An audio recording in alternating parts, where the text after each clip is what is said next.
क्यारे त्यो सृष्टि नि त्यो तिमीहरूको त्यो 17-18 बिघा जग्गा बगो ब्रह्मपुत्रले लगो आसामको आसामको म चाहिँ 1 वर्ष मात्रै बसेँ तिमीहरूका घरमा 1 वर्ष बसेपछि तिमीहरूको घरको आनी मानी सबै जाएँ नि मैले जानेपछि अलि पर गएर एउटा मेरो एउटा भैलुने भनेको जेठो थियो जेठुलाई चाहिँ भैलुडे भन्छन् काका भैलुने पारेको जेठो थियो त्यसैका गएर जङ्गल धेरै किमिरो थियो साँच्चै भनौँ भने यहाँको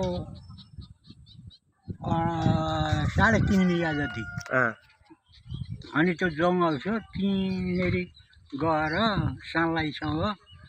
बसेँ हाम्रो दिल्लीका बाबुसँग त्यहाँ खेती गरेँ 25 मुरी